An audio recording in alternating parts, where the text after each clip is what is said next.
what's up? My name is John Bonjour. I'm a comic artist and film enthusiast. I haven't drawn any art for this. I don't have time. I don't think I'm going to do it for any of the Oscars movies. Doesn't mean they're not good.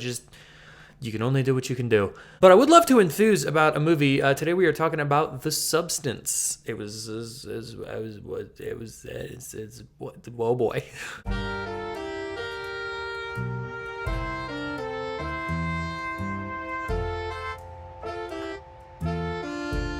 Alright, so The Substance was directed by Coralie Farjat.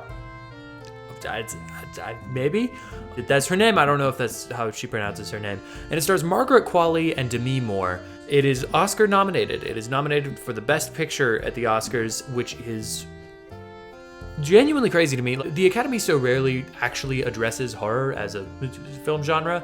And so to see them not only nominate it for something, but for Best Picture, especially when it's a movie like this that is it's such a non-easily approachable selection of horror. Like, it's not Nope, it's not Get Out, it's not Us. I feel like those are all very approachable thematically and very acceptable in terms of content, where this is a whole other thing. I can't talk about it in one umbrella. I have to separate it because it is truly a war between two ideals. One is the B-movie psychotic body horror thing, and the other is this really impressive art house, like very well-crafted thematically, very interesting, well-made Oscars movie. Venn diagram is two separate circles, so I have to talk about them separately before I can talk about the movie together. I am also going to get into spoilers. There's no non-spoiler part of this. If you think you're going to like The Substance, watch it. If you think you're not, don't. But you should definitely watch The Substance unless you're my mom, in which case, please, hey mom, please don't watch The Substance. So I'm going to start with the art film side of things because I think that's a more approachable topic in this moment. This is a brilliant movie. This is just one of the best movies I've ever seen, one of the best horror movies I've ever seen.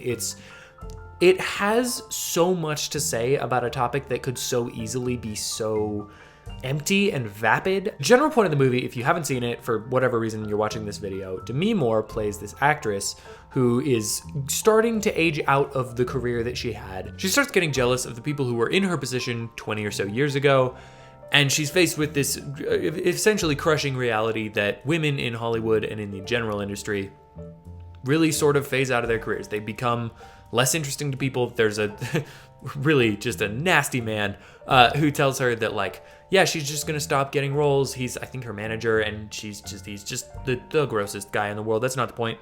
But she starts seeing her career and the world for what it is, which is just sort of on the back end of what she was doing, and she starts getting upset about that, and she gets involved in this program called The Substance, which promises to make you a better version of yourself, which is kind of sort of what it does. But the point I'm making on the art house side of things is that this should be an empty movie. It should be a movie that the whole point is just when women start to get older in Hollywood, they start to phase out, and isn't that bad. It does do that a little bit. It obviously shows how ridiculous and double standardized,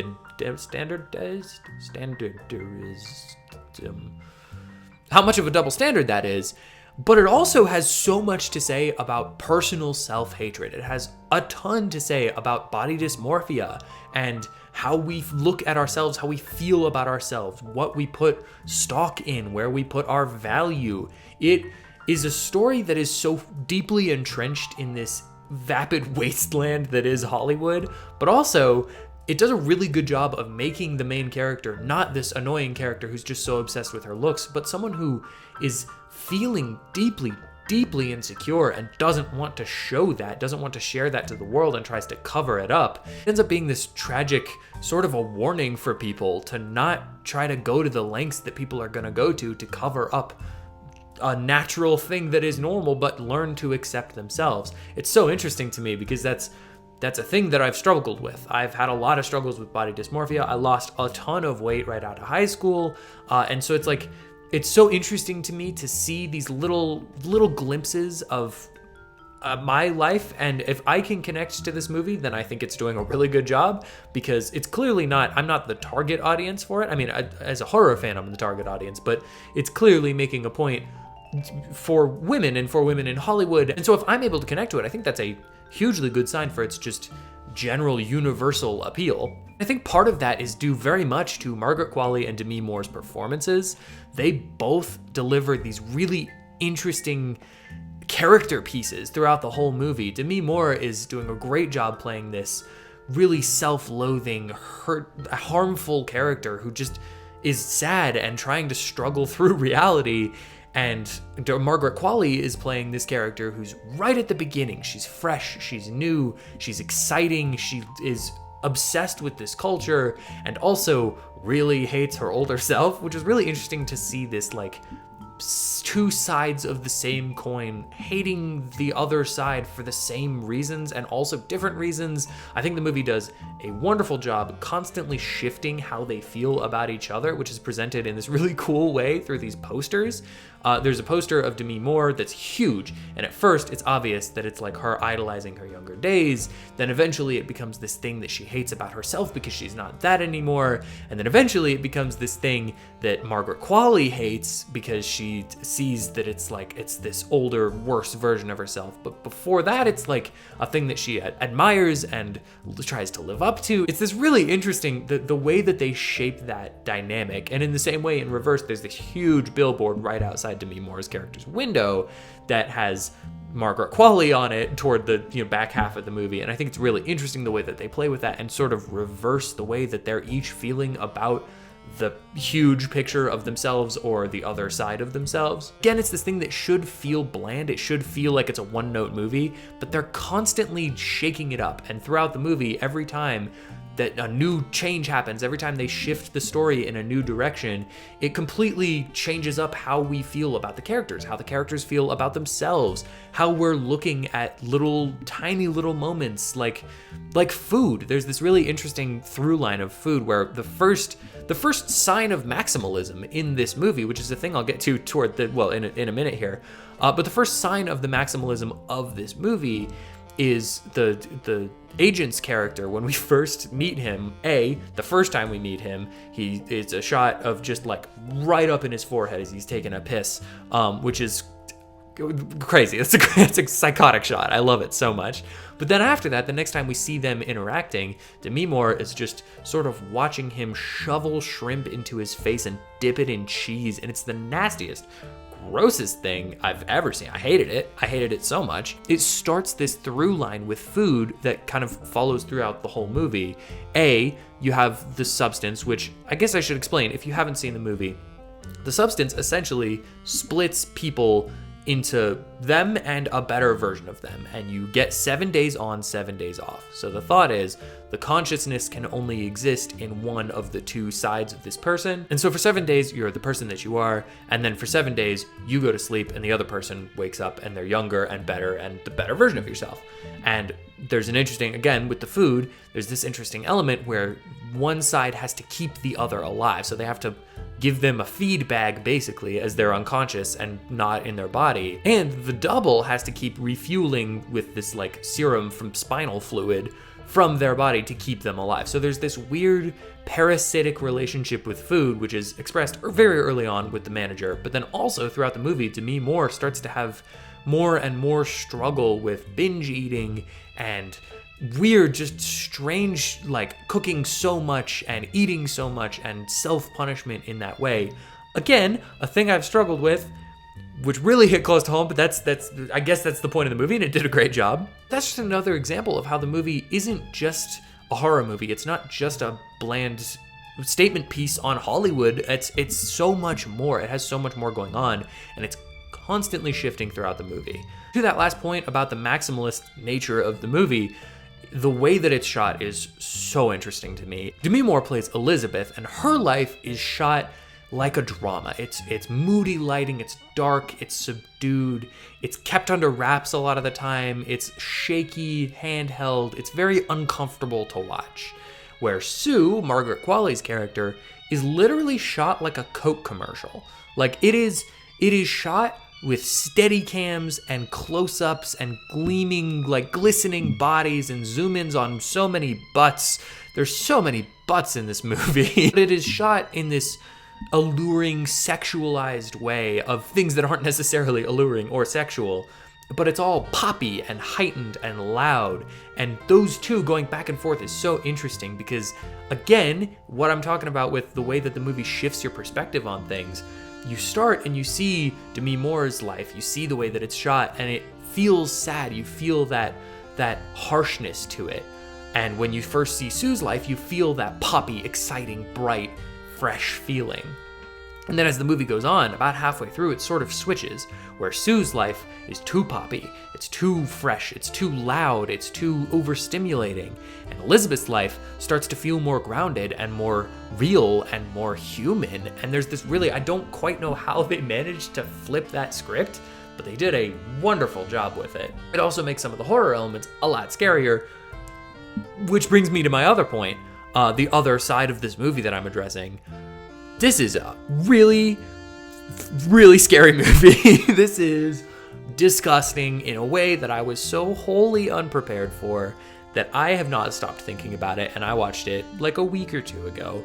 It has entered my mind daily. It has fundamentally changed my relationship with rotisserie chicken. It's a movie that I don't think will ever completely leave my mind, and that's crazy because I've seen a shit ton of horror movies. It's not a genre I'm unfamiliar with, but this movie captures such a raw, powerful, disgusting, psycho energy that I'm obsessed with it. It's a movie that I never want to see again, and I want to watch every day of my life.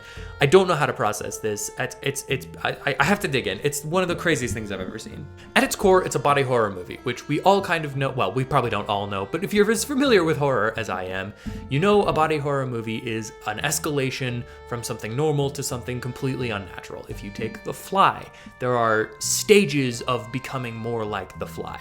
This is a movie that starts real hard. It starts real hard, and I was like, okay, that's got to be the grossest thing in the movie, and then it's not even close to it. When your altar is born, that Margaret Qualley essentially tears out of the back of Demi Moore, and there's this huge, nasty cut all the way up and down, which they do a great job mirroring that with like zippers on the backs of dresses, which is a really interesting thing to do. But there was this really great moment because I knew that the movie was about becoming a better version of yourself. And I figured with the whole 7 days on, 7 days off thing, it was gonna be for 7 days, you become a better version of yourself, and then for 7 days, you're yourself. Which I figured they were going to deal with the whole thing of like getting addicted to the better self, whatever. I thought that's where that was going. And then immediately the movie was like, yeah, you don't know shit, dog. Like, you don't know anything about what you're doing. So it kicks Margaret Qualley out of the spine of Demi Moore. And the way that they reveal all of the scary elements in this movie, I think is so unique and so interesting. Most of it is first person.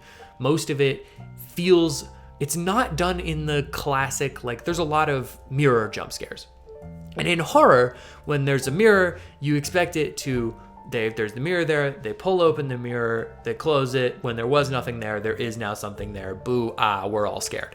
This is a movie that makes the brave decision to suggest, what if you were the thing that was scary? When the altar is born, you're from the perspective of the altar, which made me feel like, okay, this has got to be just the newer version of yourself. And so it's first person, and it looks over at this empty bathroom, and then it sort of rolls all the way over, and then you see Demi Moore's body, and it was like, well, I don't know what this movie is, and I'm horrified to find out. In the same way, there's a moment later, again, I'm just gonna spoil the movie, so watch it if you haven't. There's a moment later on where Sue steals another day from Elizabeth. And we see that there are physical repercussions because Elizabeth's finger becomes all decrepit and horrifying. And the way that they introduce that is, again, almost first person, if not first person, I can't quite remember. She reaches up to grab something from the mirror cabinet, and you see her finger, and it's all mangled and messed up, and she pulls it out of frame, and then she looks at it again, and the way that they do the sound, the way that they do the visuals, it all feels like you personally are looking at your own finger, and it's real nasty. This movie puts you in the position of the characters in a way that I haven't seen a horror movie do literally ever. Like, there are first person shots in other horror movies. I've never once felt like a movie was happening to me, and I didn't know I was feeling that in this movie until we had to pause it halfway through because it started to buffer and I was trying to reload movie. That's not the point. The point is, I had to pause it, and I had to go to the bathroom because I was like, yeah, this is a good time to do that. And it was really scary. It was really scary because I didn't know what I was going to see in the mirror, and I felt like this movie invaded my soul in a way that I wasn't prepared for. And it is a body horror movie, so there is an escalation. And every time there was an escalation, it felt like the scariest thing I'd ever seen. And I don't think, because a mangled finger, yes, scary, not scary in the context of the world, but it feels scary because of the way that they do it. This movie has this way of presenting information that is terrifying, and then every time it escalates further beyond that. Every time Sue takes another day from Elizabeth, or many, many days, to the point where Elizabeth becomes this really freaky golem monster creature thing, it's terrifying, and the reveal of that is always scary. It's so impressive to me how on edge this movie kept me and how invested it kept me for a movie that is also pretty funny. The point that I'm making is all of it plays really well, but it doesn't work if you don't have some of the best physical effects I have ever seen in my life. This is on the level of John Carpenter's The Thing, which is not an award I give to most, if any, other movie. Physical practical effects of this movie are insane. They are so believable, so disgusting and horrifying that you genuinely don't think about them as being practical effects until after the movie's over, which is crazy. Like, they take Demi Moore and turn her into a little goblin creature, and I buy it. They take Margaret Qualley and turn her into the Toxic Avenger, essentially, and I buy it. It's not goofy, it's not funny, it's terrifying. Well, it's kind of funny, but it's terrifying in this way that I can't believe they were able to accomplish with the way that this movie goes. I love that this movie is essentially a character making a last-minute decision because whatever the consequences of that choice couldn't possibly be worse than whatever they're going through right now. And consistently, every time, it is blatantly worse. I think that's so interesting to watch this escalation, not only physically but also mentally, of I have to get out of this situation. What can I possibly do to get out of this? And it just keeps getting worse and worse and worse and worse. And it's only because she just couldn't learn to love herself. I think that is so cool. I mean, not cool that not cool, but like from a film perspective as a theme, that is so cool, so unique and interesting, especially for a horror movie.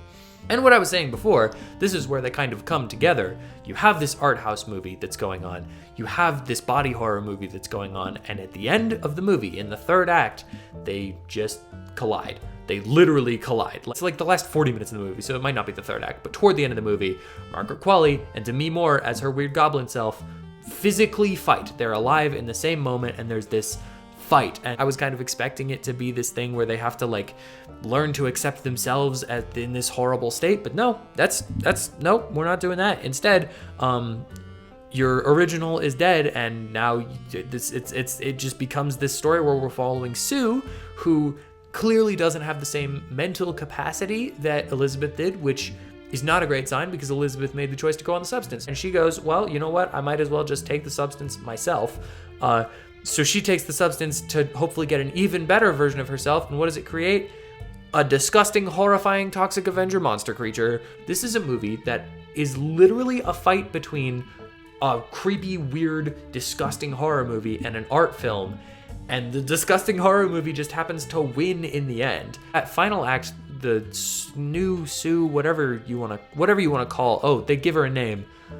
Oh, the monstrous Eliza Sue, I think is what they call it, which is just incredible. This is what I'm talking about. It's a funny movie, but not ha-ha funny, more like ha-ha funny. But Eliza Sue, the monster creature, decides that she's going to go to this New Year's Eve event that Sue was supposed to go to, and she does, and there's the funniest, maybe the funniest thing in a movie in 2024, maybe the funniest thing in a movie of all time.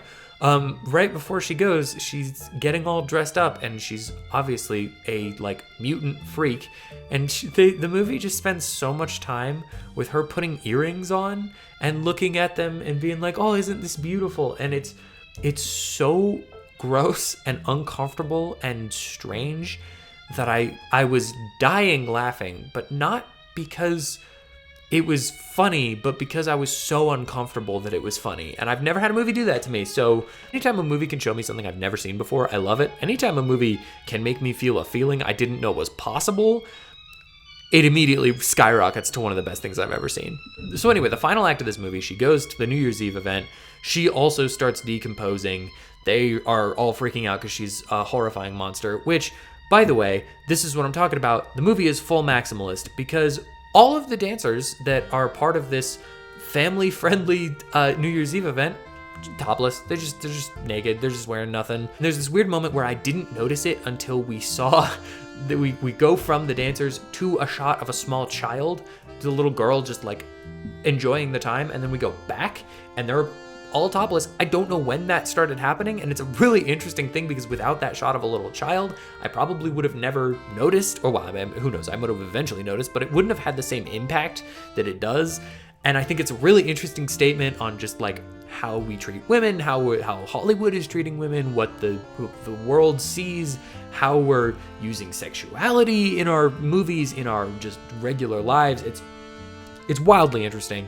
The end of the movie is just Eliza Sue spraying blood all over the crowd and like shooting a boob out of her head meat, and it's the grossest thing I've ever seen. Like it's a truly fundamentally disgusting thing, and it really lost me for a second because I was so on board with both sides of this movie, and it became just one side of the movie all the way, notched to like 15, and I was a little bit disappointed, I guess, at some point, because I was like, oh, this was saying so much and now it's just a weird, gross, schlocky B movie. Then I realized that it's not. It is, but it's also not. It has so much more to say in this schlocky B movie because it ends with Eliza Sue exploding into a bunch of gish bits. Just Demi Moore's weird face meat crawling up to her star on the Hollywood Walk of Fame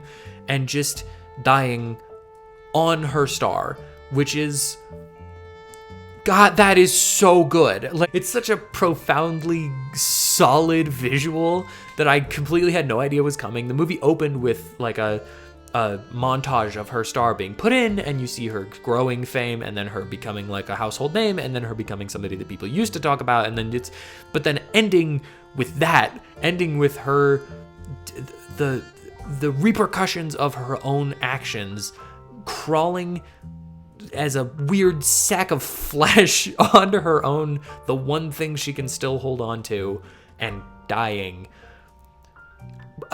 Suffice it to say, it caught me in the end. It saved itself. I don't even think that. I think it proved itself to me again, and it reminded me what this movie is, what it's supposed to be. And then all of that in context, all of the gore and the blood, it all has something to say. I just wasn't expecting it to be such a cult society level horror movie that I think I got lost in the sauce for a minute, and I kind of was disappointed, and then I realized, no, this has something to say. This is making a point in a really unique and interesting way.